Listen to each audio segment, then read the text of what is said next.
So I have a problem. There's something I want to talk about, something very personal and all-consuming and incredibly vulnerable, but I don't know how. Luckily for me, when you have something like that touches every aspect of your life and keeps you awake at night, you can kind of start anywhere and eventually all roads will lead back to that thing. So this is going to be a video essay about a lot of different things, and eventually, I promise, we'll get there. Part 1. This is a video essay about a Doctor Who episode that scares me. There's a Doctor Who episode that I have not been able to stop thinking about since I first saw it over a decade ago. Season 6, Episode 10, The Girl Who Waited. In case you haven't seen it, here's a quick summary. The Doctor, a time-travelling alien, and his companions Amy and Rory have travelled to an idyllic, distant planet for a much-needed holiday. When they arrive, Rory and the Doctor head through one of the 2 doors that greet them. The doors are each marked with a symbol. One is a green anchor, the other a red waterfall. Amy has made a mundane, split-second decision. She's left her phone behind in the TARDIS, the time-travelling ship that brought them here, and when she returns, she absently presses one of the buttons without a thought and heads through the door. Only it wasn't the same button that Rory and the Doctor pressed. She's ended up in the red waterfall room rather than the green anchor. She tries to correct this, thinking it will be an easy mistake, but when she goes back and presses the red waterfall button, she ends up in a room that looks identical, but doesn't contain Rory or the Doctor. Evidently, the idyllic planet they wanted to visit is currently under quarantine for a disease known as the One-Day Plague. The place they're in is a kindness facility meant to split the time streams of infected plague patients and their families so their loved ones can observe them live out an entire, comfortable, compressed life, rather than lose them in a single day in real time. There's a magnifying glass that acts as a kind of timey-wimey Zoom call to observe patients in the facility through which the different time streams can communicate. The problem, of course, is that Amy is neither infected with the plague nor part of the alien race it infects. What should be a relaxing, comfortable, kind space to inhabit while she waits to be rescued by Rory and the Doctor is actually deeply dangerous to her. The robots that run the facility, known as handbots, are not calibrated to human biology.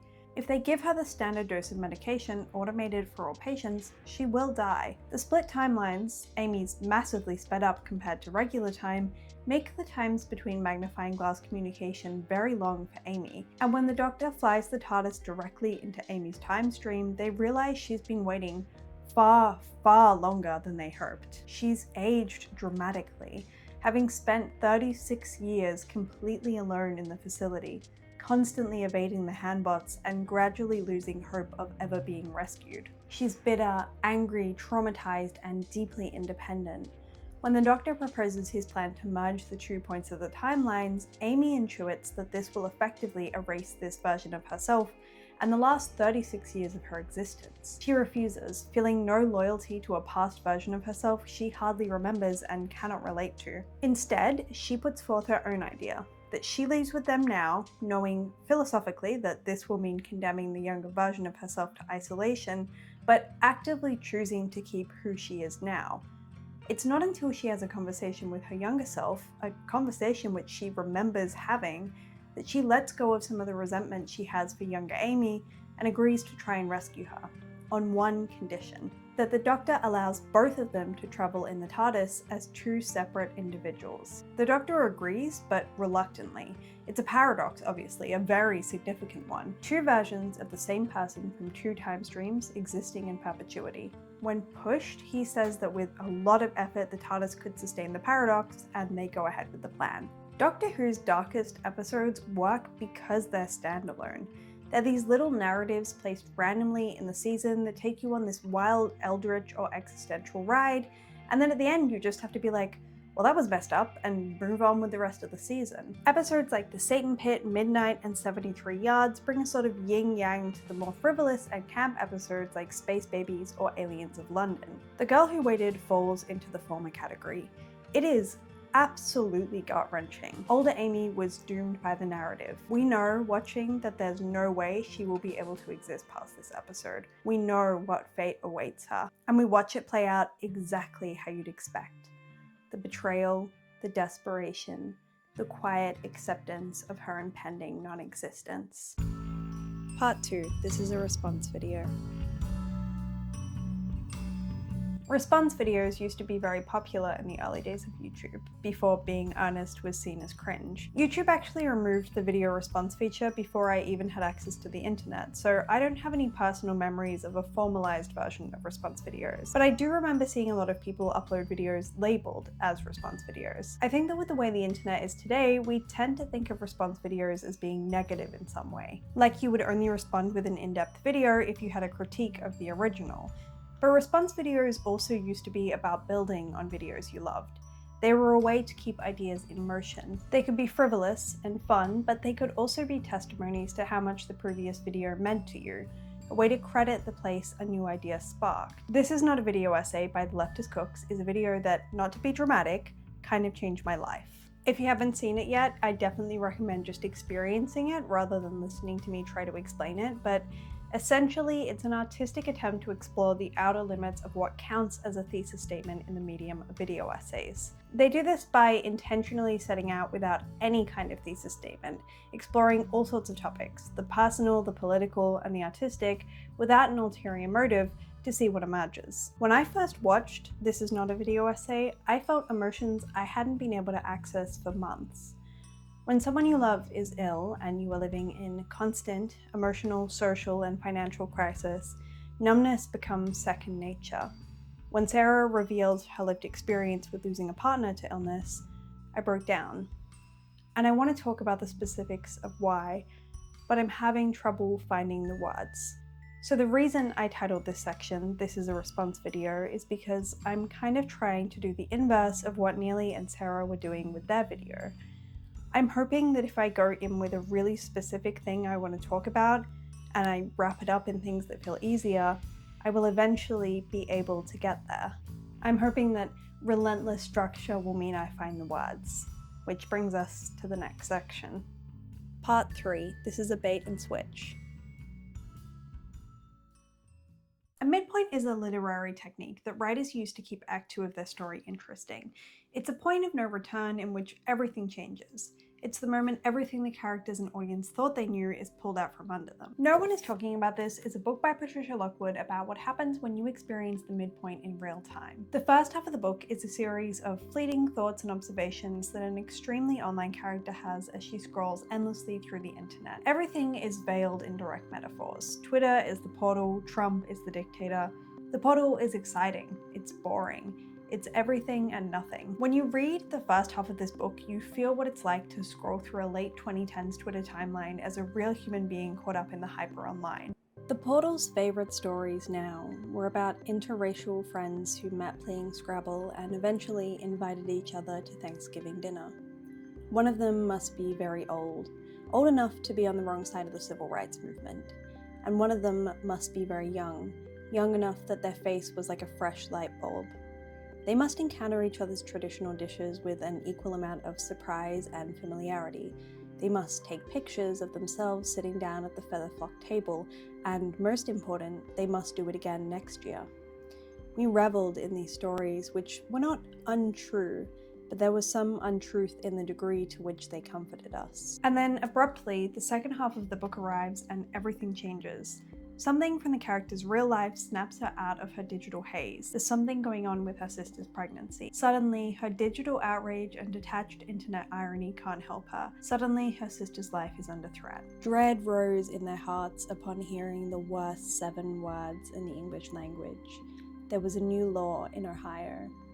It stated that it is a felony to induce a pregnant woman before 7 weeks, no matter what had gone wrong, no matter how big her baby's head was. Previously, it had been a misdemeanor, a far less draconian charge. The law itself was only a month old, fresh as a newborn, and no one knew whose it was, and naked fear on the doctors' faces. I'll write an article, she thought wildly. I'll blow the whole thing open. I'll post about it. Surely there must be exceptions, her father ventured, the man who had spent his entire existence crusading against the exception. His white, hairy hand traveled to his belt, the way it always did when he was afraid. He did not want to live in the world he had made, but when it came down to it, did any of us? The narrator's sister survives the birth, but the baby is born with Proteus syndrome, an extraordinarily rare disorder made famous by the Elephant Man. or to call him by his real name rather than the one used to exploit him, Joseph Merrick. Suddenly, her whole world is taken up by dazed hours at the hospital, watching as her sister is thrown into the deep end of advocacy for a newborn that is being treated as a medical marvel and an inevitable tragedy, but who deserves to be treated as a precious family member. It was a marvel how cleanly and completely this lifted her out of the stream of regular life.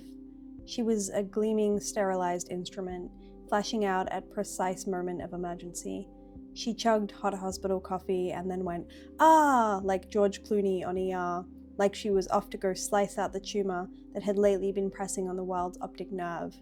She wanted to stop people in the street and say, "Do you know about this? You should know about this. No one is talking about this. No one is talking about this." Lockwood tells the story the only way she thinks she can, structurally. It's a book of two halves. It's also autofiction.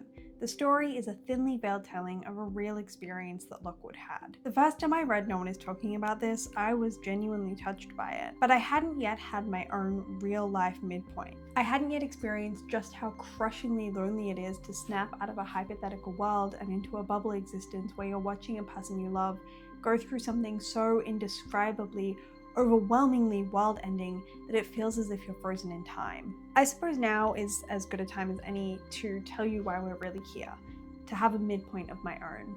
This is a video essay about severe ME, because I don't know how to talk about it, and it seems that people don't know how to listen either.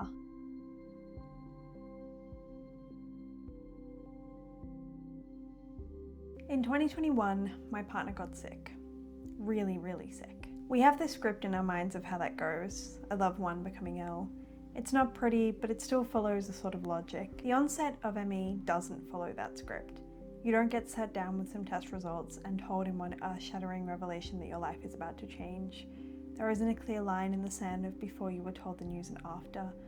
It's more like you and your family are frogs in slowly boiling water in a world where thermometers don't exist. Some of you may have heard of ME. Some of you might even have it or know someone who does. After all, despite how it's treated in medical and social systems, it's not actually a rare disease.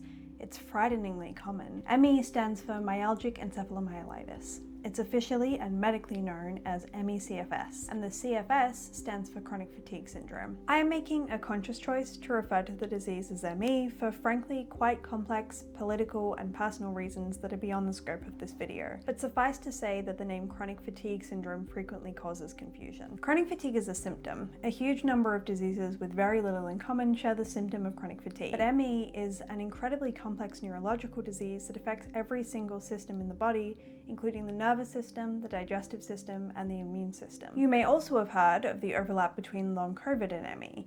There's a lot to say about the political, medical, and social overlap of these conditions, but the most important thing to keep in mind is that many people who have Long Covid meet the diagnostic criteria for ME, and research on ME causes has included viral triggers for decades. The hallmark of ME is PEM, or Post-Exertional Malaise.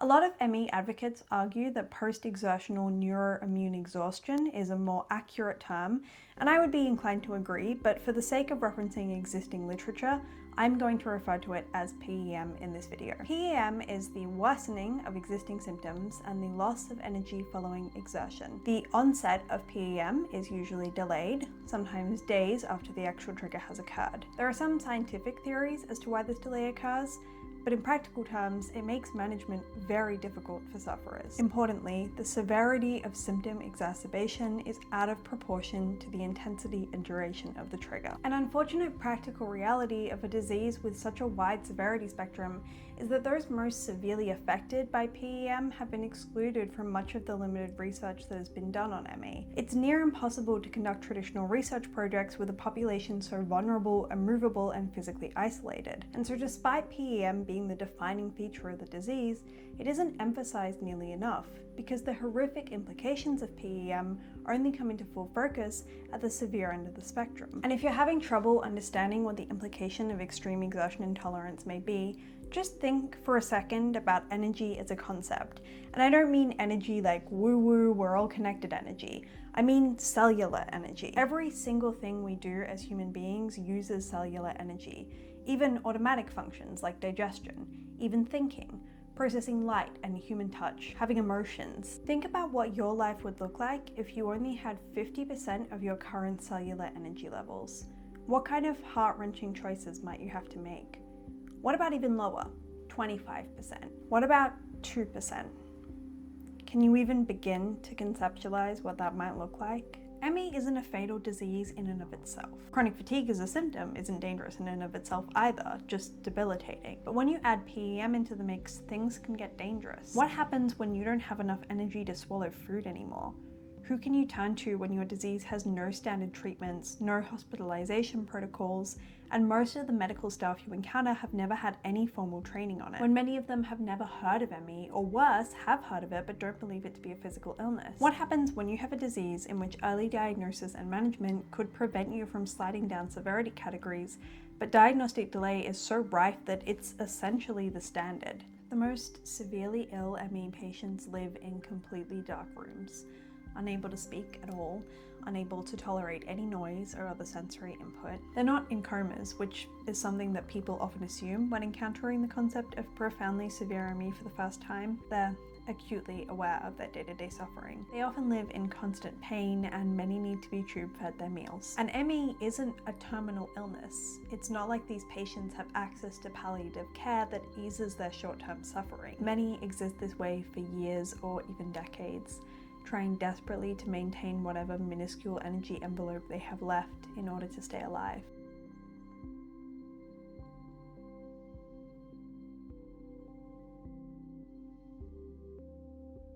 On October 3rd, 2021, Maeve Boothby-O'Neill died in her home of starvation. She fell ill as a teenager but wasn't able to be diagnosed until 4 years into her unnamed suffering. Over the years, she got worse. Her condition became very severe, and though she and her family now knew the name for her illness, they couldn't get the help they needed. There was no recognition of her condition within the NHS. When she deteriorated to the point that she could no longer eat independently, it was clear she needed to be tube-fed, but there was no clear path for that to happen. She was 27 years old. She died knowing she was starving to death, because she had fallen through the cracks of a system that did not account for her. Eventually, there was an inquest into her death. You would hope that the system would correct itself immediately after such a tragic, preventable death. But meanwhile, right before the eyes of the international ME community, another shockingly similar case was playing out in real time. It didn't matter that it was found that the NHS had no policy and no facilities for treating severe or very severe patients anywhere in the UK. It didn't matter that Maeve's dad, a journalist, brought national coverage to the tragedy. It didn't matter that so many people attended Maeve's inquest remotely that the court's livestream crashed. Karen Gordon continued to be treated like an inconvenience to the system that was supposed to protect her. And this is just one example. Across the world, countless severely ME patients are still being denied basic medical care, disability supports, welfare payments, and life-saving hospitalizations. ME might not be a fatal condition on its own, but people do die from it, frequently. They die by suicide. They die by secondary health conditions that they cannot access treatment for. They die by neglect. They die by abuse, and they die of starvation. When someone gets diagnosed with ME, if they're lucky enough to even be able to access diagnosis, they are almost never given an honest prognosis of their condition. Some doctors will at least say that there is no known cure and try to manage their patients' expectations, but they don't explain what percentage of people go on to be severe or very severe, which according to the limited data we have seems to be around 25%. They don't tell them to talk to their loved ones about who might handle their care should they not be able to function independently. They don't suggest that they learn sign language in case they can no longer communicate via verbal speech. They don't refer them and their family to grief counselling. They don't hand them leaflets that explain their condition in plain language. There's a cultural stereotype that ME is a still disease, that it can teach able-bodied people something about slowing down and appreciating the small wonders of life. But ME isn't still. It isn't calm. It is horrifically, unendingly violent. It assaults your very being on a cellular level. Profoundly severe ME is living death. It is the loss of things you didn't know humans could lose. It is purgatory, it is hell, and maybe worst of all, it is total and utter abandonment. But it shouldn't be. I refuse to let anybody die because the world has abandoned them. Lost cause is not a phrase that should ever be in our vocabulary when it comes to a non-fatal disease. And in the interest of solidarity and humanity, any person society has deemed as expendable, no matter how far away their suffering is. I refuse to live in a world where we don't turn back for every version of the people we love, no matter how forsaken. This is a video essay about going back for the people you love, about taking them forward with you.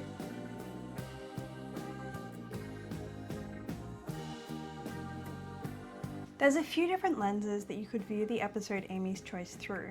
There's a feminist reading, of course, the idea that young Amy is viewed as inherently more valuable than older Amy by the audience, and that her visible aging process contributes to this. There's also a philosophical lens. The stark difference between the two Amys is a literal representation of the problem of personal identity. But there's another lens we can use to analyse the episode, the lens of disability justice. Instead of focusing on the central philosophical question posed by the episode, the one that has the most drama, ethical debate and intrigue, we can instead focus on the conditions in which Amy found herself. For decades, graded exercise therapy and cognitive behavioural therapy have been the only treatments available to people diagnosed with ME, despite the fact that we have had increasing evidence that these treatments were not only ineffective, but in many cases irreparably harmful for decades. Australia is currently in the process of changing the clinical ME guidelines, but even with the newly added warnings that these treatments may be out of date, thousands of people are still subjected to them as the default. Most of the doctors prescribing these measures are not doing so believing them to be harmful, they're simply following protocol. But when the ability to prove that your condition is fully treated and with all available treatment options exhausted stands between you and access to basic disability supports, housing, and food, the pressure to attempt these dangerously outdated treatments can be overwhelming. And the sick, twisted irony is that the most severe patients often can't access any medical care, let alone those which demand they view their illness as psychosomatic. In my opinion, the biggest horror of the Amy's Choice episode is not the existential question of continuity of self.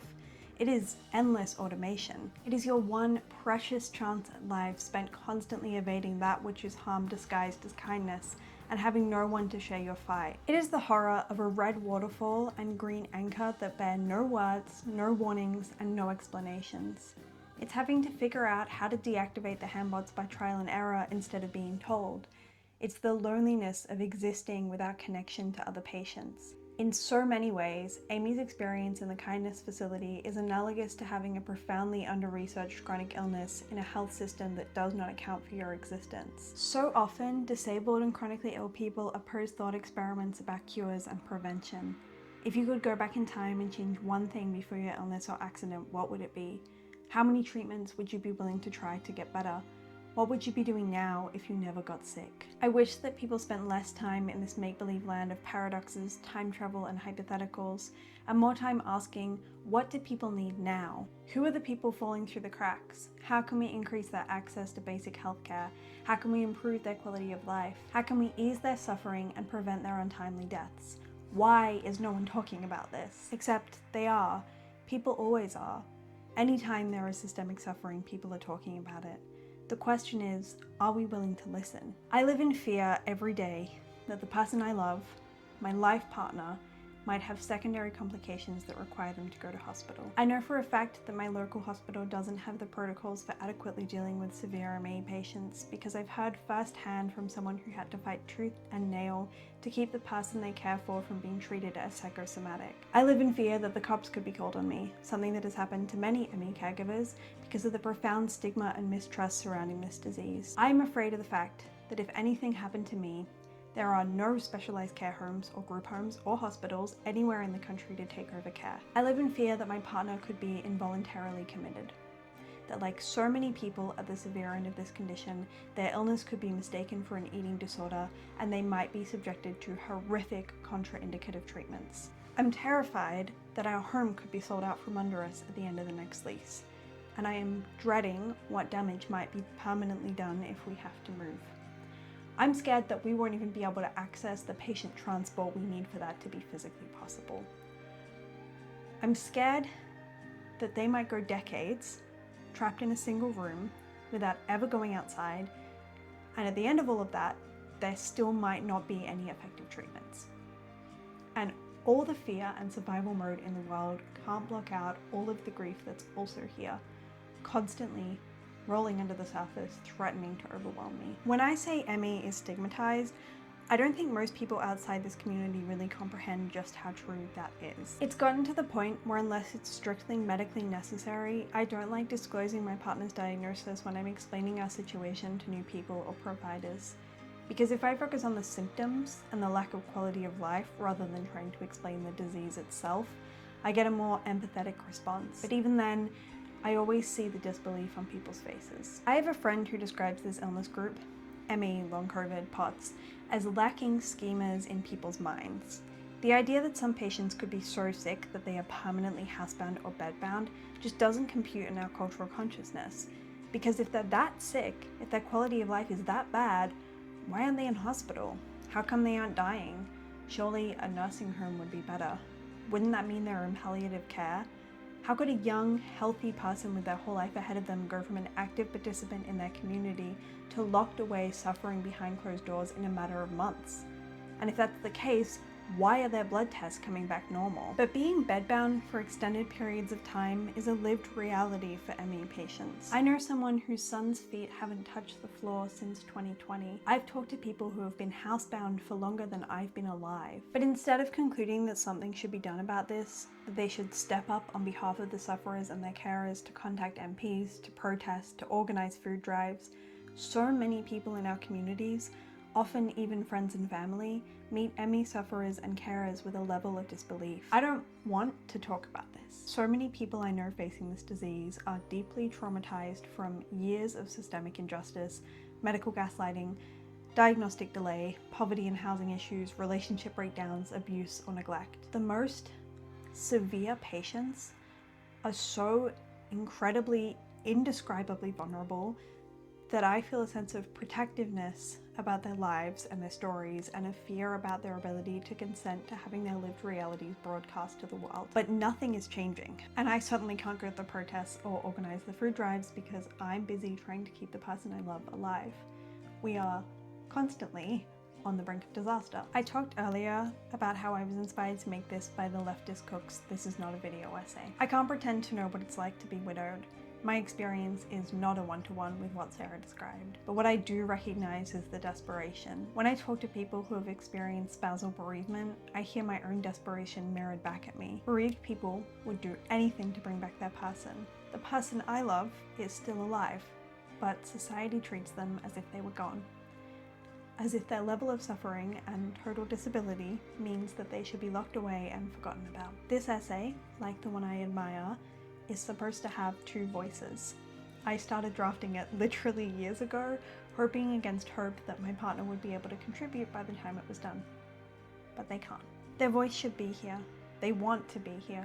We should be having differences in opinion, bouncing ideas off each other and making this a better, more well-rounded essay. They should be sitting on this couch and we should be holding each other and grieving the years we lost.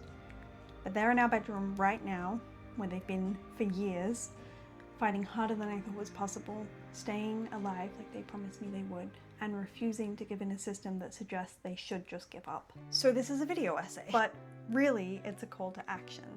I've put as many resources as I can in the description below. There might not be a cure or effective, safe, and widely available treatments yet, but there are literally endless things you can do to help people on the front lines of this. You can get involved with an advocacy organization, donate to ME charities and research. You can attend Millions Missing Actions. You can identify physically isolated sufferers and carers in your community and organize for necessities to be dropped off at their houses. If you're crafty, you can make quilts and leg warmers for people who are bedbound. You can contribute to letter writing campaigns to people who are being hospitalized or institutionalized against their will. You can participate in Blue Sunday. You can ask healthcare workers in your life if they've heard of ME and if they'd be willing to take training on it. You can write to your MP or representative. You can encourage the political party you're a member of to develop policy positions on ME funding. You can get involved with actions in related and overlapping illness groups like Dysautonomia International. You can start a mask block or encourage an existing one to expand their delivery system. If you're an activist, you could consider how you might offer actionable tasks that can be done from home or bed so that ME patients and carers can be included. If you have journalistic, documentary, or photographic skills, you can offer to tell someone's story in your local state, territory, or province news. You can call into radio shows and write letters to the editor. You can add live streamed or playback at home options to your live performances. You can find people in your community who are currently experiencing diagnostic delay and offer to attend appointments with them. You can fundraise for wheelchairs, electric beds, air purifiers, housing, specialized food and medications that aren't covered by national disability schemes or insurance. You can offer childcare to patients who are at risk of losing custody of their children because they're too ill to keep up with care tasks. You can encourage your church, mosque, synagogue, meeting for worship, or other religious organization to develop plans to help ME sufferers in your area. You can organize bushfire, flood, or other natural disaster prevention or defense for those who are not able to evacuate their homes in an emergency. You can create memorials for people who have died by suicide, starvation, or neglect. You can educate yourself by reading books, watching documentaries, and seeking out first-hand accounts and intersectional experiences with ME, especially at the severe end of the illness. The book that partially inspired this essay, No One Is Talking About This by Patricia Lockwood, actually has a follow-up. I didn't realize until recently, but as soon as I read the blurb, I had this sinking feeling because I instantly knew that the mysterious illness it made reference to would be long COVID. And I was right. So I read the book and I didn't like it. Not just how long COVID was engaged with, but the book in general. And that's okay. You win some, you lose some. No One Is Talking About This is still one of my favorite books. But there was one passage that really stood out to me. The defining events of their time, 9/11 for instance, had never properly entered into literature, because almost as soon as they had happened, they were transformed into propaganda. A writer of the age occasionally contrived to have a character die on 9/11 in a business suit, and there was nothing more embarrassing, though no one could quite say why. Also, the people of her generation seemed unwilling to live in small dusty corners of these dramatic happenings. They had to fly the whole plane into the buildings themselves. Perhaps the illness would be like that too. A writer would have to try to have the whole thing. It's that last line, a writer would have to try to have the whole thing. I really do want to try and have the whole thing. I want to be able to communicate to you the totality of the suffering ME causes, the deep, unspeakable ripple effects and loss of potential and grief. But I can't. My experience is just that, one single experience. And I don't feel like I can tell it all publicly, not least of all because so much of it is not mine to tell. All I can ask is that you don't look away, that you listen, that you talk about this, and that you act.